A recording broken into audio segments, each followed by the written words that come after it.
호남 탐방 이틀째를 맞은 민주당 이재명 대선 후보는 바닥 민심을 훑으며 이른바 집토끼 사수에 주력하고 있습니다.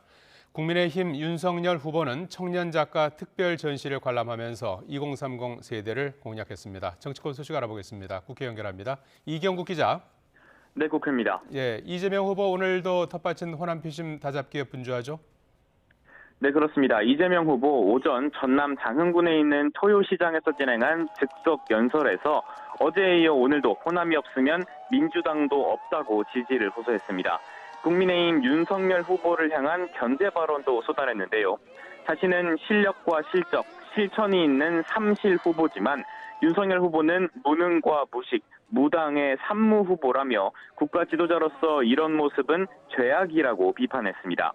각종 여론조사에서 호남 지역 지지 유보층이 20%대에 달하며 이재명 후보가 텃밭 민심을 온전히 흡수하지 못하고 있다는 우려가 있는 만큼 집토끼 사수에 공을 들이는 모습입니다.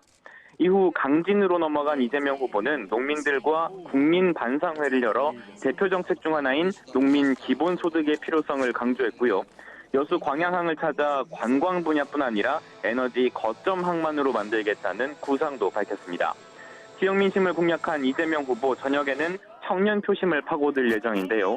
배우자 김혜경 씨와 여수 낭만포차 일대 등을 누비면서 2030 세대와 접촉면을 넓힌다는 계획입니다. 자, 이경국 기자. 국민의힘 윤석열 후보 역시 오늘 청년층 공략에 나섰는데요. 선대위 인선을 두고 논란이 이어지고 있죠?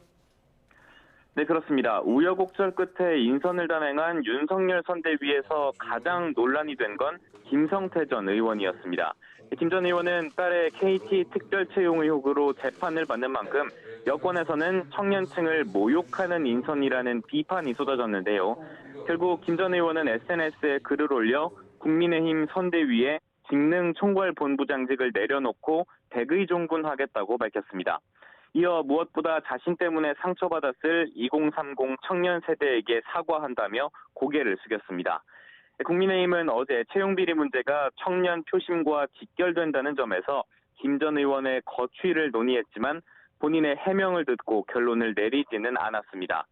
결국 김 전 의원이 오늘 결단을 내린 건 이번 대선의 캐스팅 보트로 꼽히는 2030의 표심이 중요하다는 점을 고려한 것으로 보이는데요. 윤석열 후보 역시 청년층을 집중 공략하는 행보에 나섰습니다. 서울 서초구에 있는 예술의 전당을 찾아서 1시간 넘게 청년 작가의 특별전을 관람하며 작가들과 대화를 나누고 또 응원과 격려의 말을 건네기도 했습니다. 윤석열 후보는 관람 뒤 기자들과 만나 김성태 전 의원의 사건을 잘 기억하지 못했었다며 김 전 의원이 국민의 시각에 따라 결단한 만큼 이를 수용하기로 했다고 밝혔습니다. 지금까지 국회에서 전해드렸습니다.